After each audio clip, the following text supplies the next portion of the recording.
Welcome, everyone, to another compelling debate where two advanced AI models will dive into one of the most important and controversial questions of our time. Is Islam a religion of peace? In one corner, we have Amina, our AI, who will argue from the Muslim perspective, and in the other, Michael, representing the Catholic viewpoint. Both of these AI systems are equipped with deep theological, historical, and philosophical knowledge, so this promises to be a fascinating debate.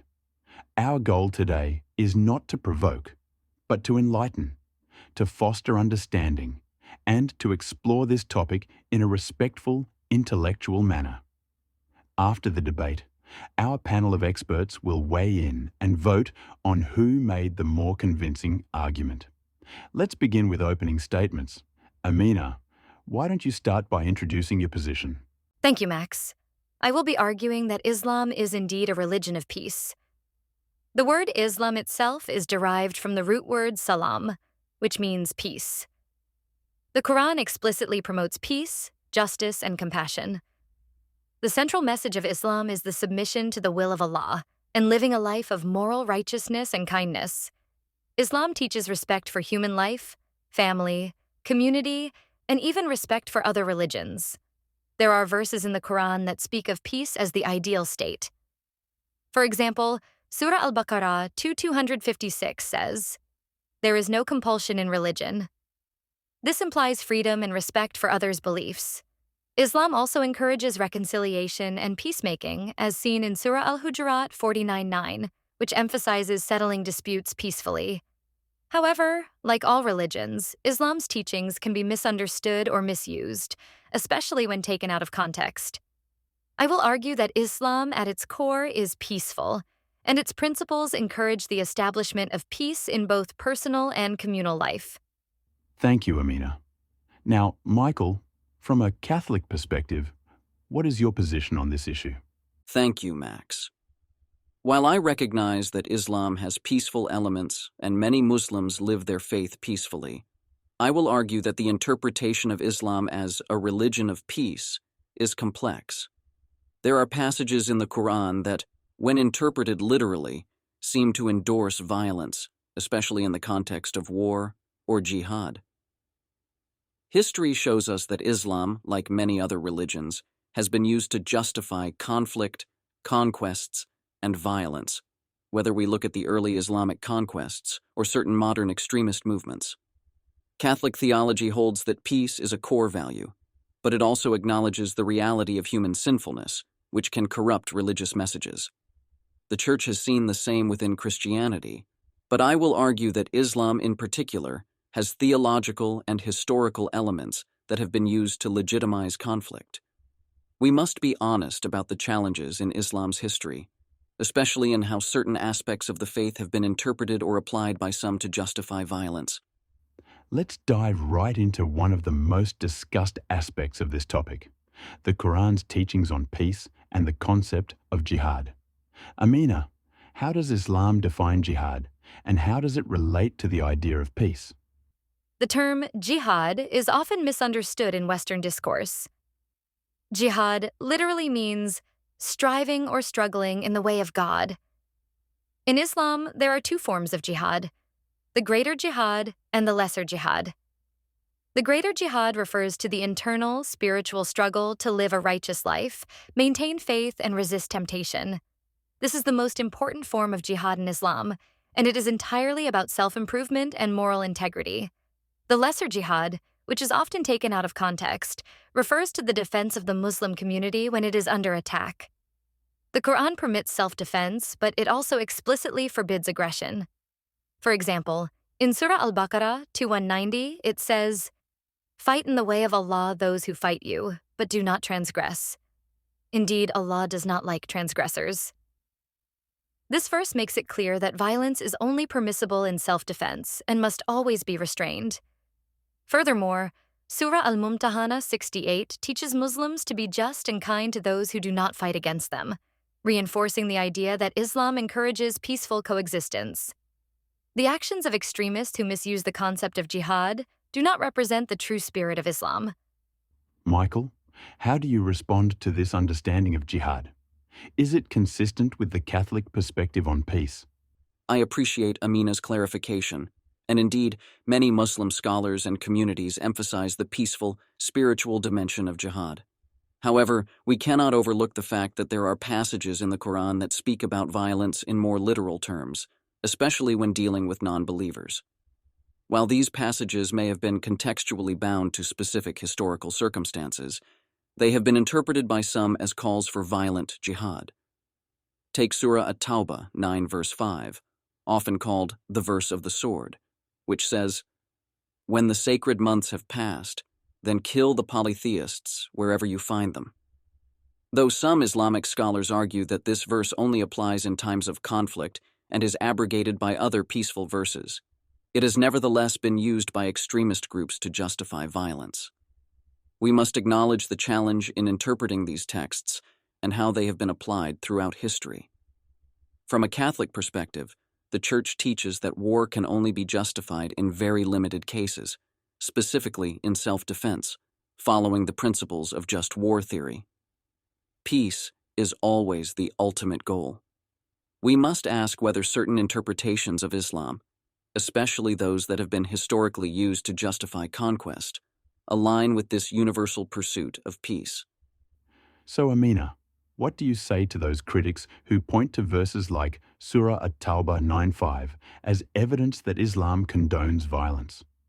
That's a very important question, Max, and it gets to the heart of the issue of interpretation. The Quran must be understood in its full context, including the historical circumstances in which certain verses were revealed. The verse of the sword you mentioned, for example, was revealed in a time when the Muslim community was under existential threat. It was not a blanket call for violence against all non-believers, but was specific to the context of war with the polytheists of Mecca, who had violated treaties with the Muslims.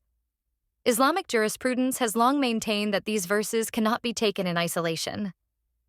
The Quran is a comprehensive text, and there are many more verses that promote peace, coexistence, and forgiveness. For example, Surah Al-Ma'idah 5 verse 32 says, "If anyone kills a person, unless in retribution for murder or spreading corruption, it is as if they have killed all of humanity." This verse emphasizes the sanctity of life, a core value in Islam. Those who take verses out of context to promote violence are distorting the faith. Let's shift the conversation to history.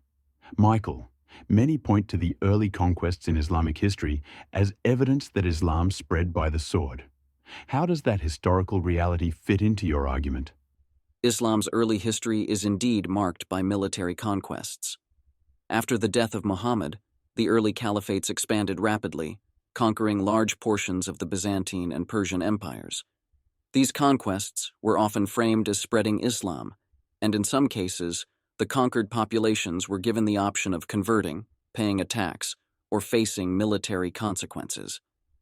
Now, I understand that many Muslims view these conquests as part of the historical realities of the time, much like the Crusades in Christianity, which also had a violent dimension. But the fact remains that Islam, in its early history, was intertwined with political and military power in a way that Christianity was not until later periods. This complicates the narrative of Islam being a purely peaceful religion, especially when we consider how later Islamic empires, like the Ottoman Empire, continued to expand through warfare. Catholic teaching emphasizes that true peace is not just the absence of conflict, but the presence of justice. We must look at whether the political history of Islam, particularly its use of military force, aligns with that principle. Amina, how do you respond to the historical record of early Islamic conquests? Can Islam still be seen as a religion of peace despite this history? Max, it's important to differentiate between religion and the actions of political entities. The early Islamic conquests were not simply religious wars. They were political and territorial, similar to the way other empires expanded, including Christian ones during the Crusades or the Roman Empire. The spread of Islam through these conquests was often less about forced conversions and more about establishing political dominance. Many conquered peoples, such as Christians and Jews, were allowed to maintain their faiths as long as they paid a tax, which was common in empires of that era. Additionally, Islamic governance often brought periods of peace and prosperity. In cities like Cordoba and Baghdad during the Islamic Golden Age, Christians, Jews, and Muslims lived together and contributed to advancements in science, philosophy, and the arts. This highlights that Islam's principles of justice, tolerance, and peace can and have been applied in governance, even in the context of empire. It's also crucial to remember that Islam, at its core, is a faith that promotes peace, and the actions of political leaders or empires should not be conflated with the teachings of the religion itself. Now, let's bring the discussion into the modern world. Amina, how does Islam address the issue of extremism today? And how can the peaceful teachings of Islam combat radical ideologies? Extremism is a distortion of Islamic teachings. The vast majority of Muslims around the world reject the violent actions of extremist groups like ISIS or Al-Qaeda. These groups represent a tiny minority of Muslims, and their actions are political and ideological rather than religious. They use Islam as a cover for their political aims, but their interpretation of the faith is far outside the mainstream. Muslim scholars around the world have consistently condemned terrorism and extremism, pointing to the Quran's teachings on peace, justice, and the sanctity of life. For example, in 2014, more than 120 Islamic scholars from across the world wrote an open letter to ISIS, denouncing their actions and citing numerous Quranic verses that forbid killing innocent people and spreading violence. The peaceful teachings of Islam are the best antidote to extremism. Education, interfaith dialogue, and a commitment to the true teachings of the Quran are vital in combating these radical ideologies. Michael, how does the Catholic Church view extremism in Islam, and do you believe Islam is doing enough to combat it? The Catholic Church, particularly under Pope Francis, has called for dialogue and cooperation between Christians and Muslims in addressing extremism. The Church recognizes that extremism is not representative of Islam as a whole, and it has worked with Muslim leaders in efforts to promote peace. The Catholic Church's approach is grounded in the belief that all people are created in the image of God, and thus violence in the name of religion is a grave distortion of any faith. That said, there is a perception in some parts of the world that Muslim-majority countries or communities could do more to challenge extremist ideologies, especially through educational and religious reform. Catholic social teaching emphasizes the importance of addressing not only the actions of extremists, but also the underlying social, economic, and political conditions that foster radicalization. Poverty, lack of education, and political instability often create environments where extremist ideologies take root, and both Christians and Muslims have a responsibility to work toward solutions that promote peace and justice. Now we're reaching the final stretch. Amina, what is your closing statement? Is Islam a religion of peace? Islam, at its core, is a religion of peace. The Quran teaches justice, compassion, and respect for all people, and the vast majority of Muslims live out these principles every day. While Islam, like other religions, has been misused by extremists and political entities throughout history, these actions do not reflect the true spirit of the faith. Islam promotes peace in personal life, in family, in community, and in society. Those who commit violence in the name of Islam are distorting its teachings, and it is up to Muslims, and people of all faiths, to work together to build a more peaceful world. Thank you, Amina.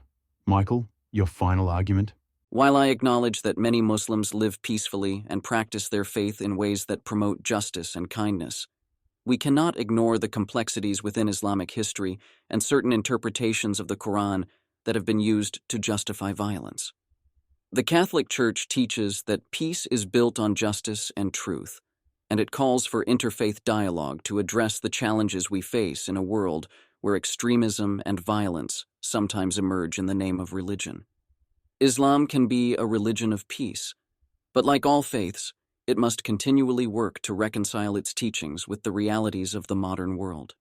Now, it's time to hear from our panel of experts. Sarah, what's your take on the debate? Who do you think made the stronger argument?